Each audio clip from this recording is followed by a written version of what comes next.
look, we have all drafted somebody early on or in those first couple rounds of our fantasy drafts that left us incredibly disappointed. It happens. Well, today we're going to talk about 3 quarterbacks that you should maybe avoid early on for the upcoming 2025 fantasy football season. What is up? Welcome to the channel. Hit that thumbs up button. Let us know the quarterbacks that you might be avoiding in the comments section below, and maybe hit that subscribe button if you're coming across the channel for the very first time.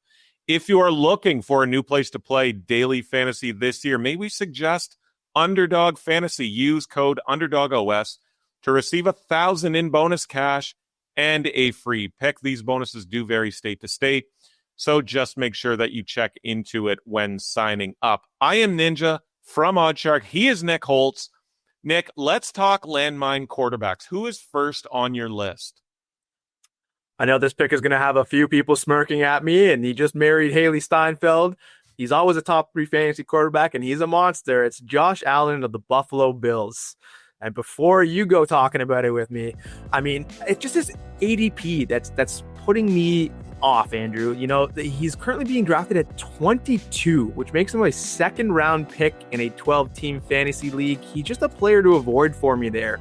I mean, that's the level of quarterbacking he would have to play would be, I'm talking an Aaron Rodgers 2011 season, Peyton Manning in 2014, Patrick Mahomes in 2018. So when you look at the quarterbacks being drafted around him, namely Lamar Jackson, Jaden Daniels, Jalen Hurts, they all have far better weapons surrounding them and are likely to finish with comparable or better production in 2025. So right now I'm staying away from Josh Allen. That's just ADP of 22 is nuts for a quarterback.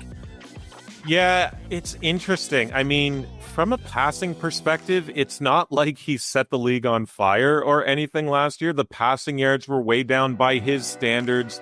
The passing touchdowns way down by his standards. The great equalizer is, of course, his legs. And as good as he was, even those numbers were down compared to his, some of his better seasons.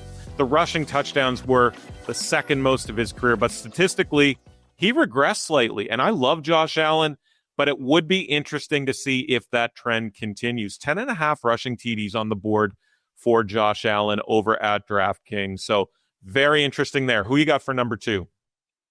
Number 2, I'm going to go with Justin Herbert of the Los Angeles Chargers. I mean, Herbert jumped into the fantasy scene. He was a star as a sophomore, tossing for over 5,000 yards and 38 touchdowns. Everybody was singing Herbert's praises as the next big thing, but his passing numbers have just dipped in recent years. And now he's playing hardball ball over in with the Chargers.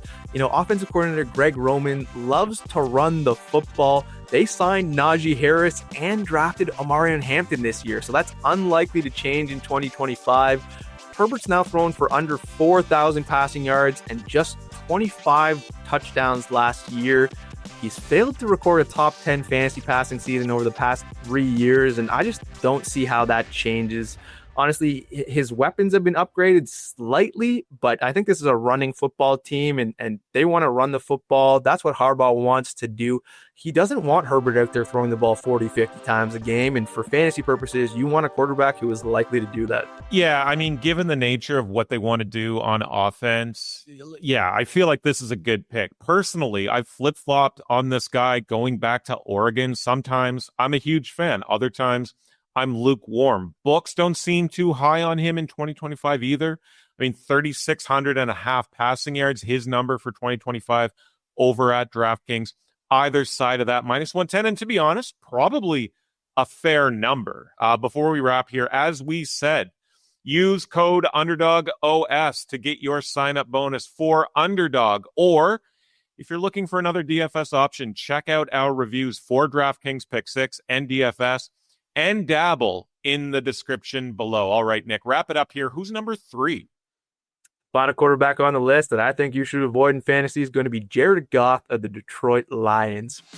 Goff, I think, hit his ceiling in 2024, guys. He finished with career highs in passing yards, 4,629, and touchdowns with 37.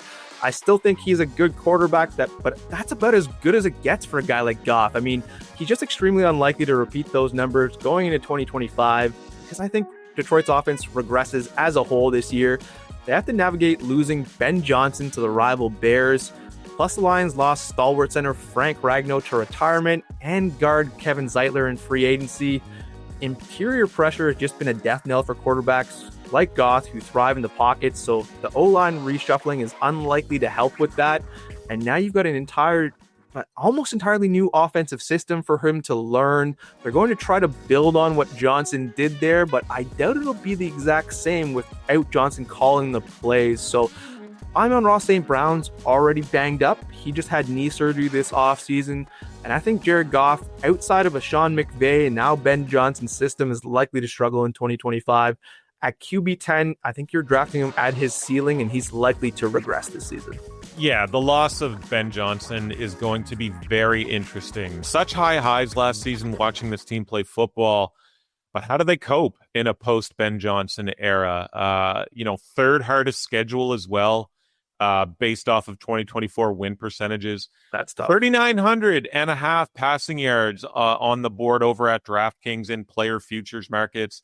For Goff, minus 110 either side there. Interesting times ahead in the Motor City. But do what you can to tread lightly in 2025 and don't draft those QBs too high.